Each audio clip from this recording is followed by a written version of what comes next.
Welcome back to Ultra Pro Cooking. Today, we're showcasing this Hershey's cookbook. I received it as a gift from a friend, so we're going to take a look at it. We'll be making Creole chocolate cake, and I believe the voiceover will tell you about that.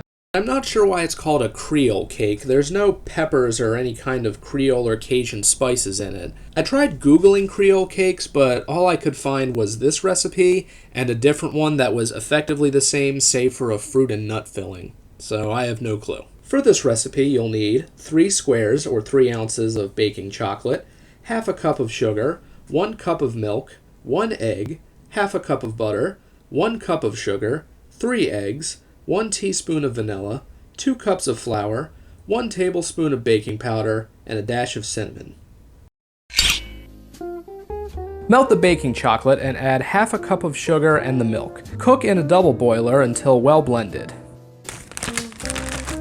So that'll be the chocolate, the sugar, and the milk. Now we'll head over to the stove. So for those not in the know, a double boiler is one pan that has boiling water and another that has what you're trying to melt. The reason you do this is supposedly because chocolate can burn and you don't want, I don't know. We'll just give that a gentle stir. That's probably good, right? Remove from the fire and add 1 well-beaten egg. Stir well and cool slightly.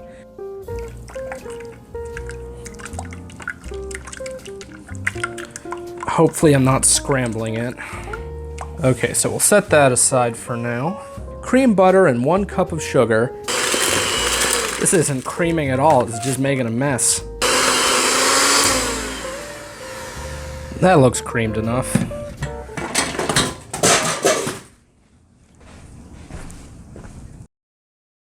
Add 3 eggs, beaten well, and then the chocolate mixture and vanilla.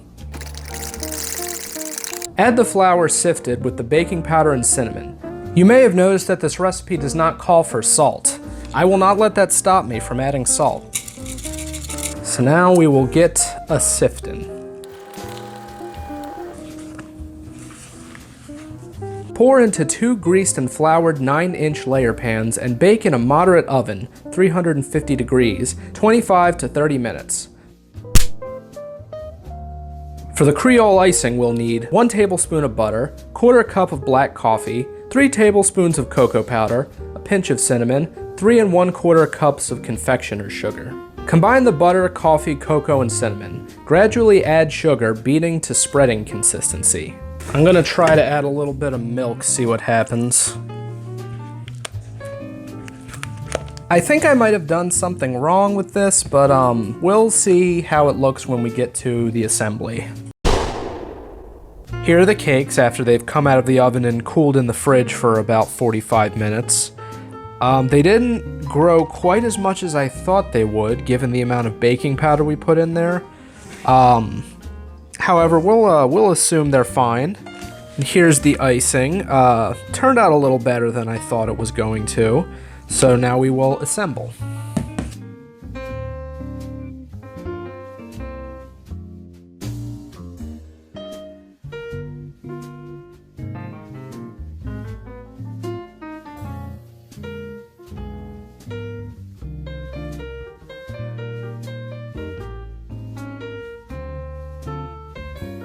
So unfortunately, this is user error, but we can still see there's some chunks of butter in the icing. That's on me, not on the recipe. There's our finished cake. It doesn't look terrible. It actually looks pretty good.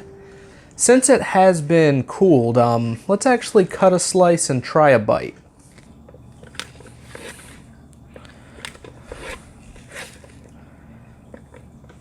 So there's our cake. We'll just have a small slice. Happy cake. I'd say this is pretty much just a standard chocolate cake. It's nothing great, but it's not terrible. It could definitely use a lot more cinnamon. I can't even taste it.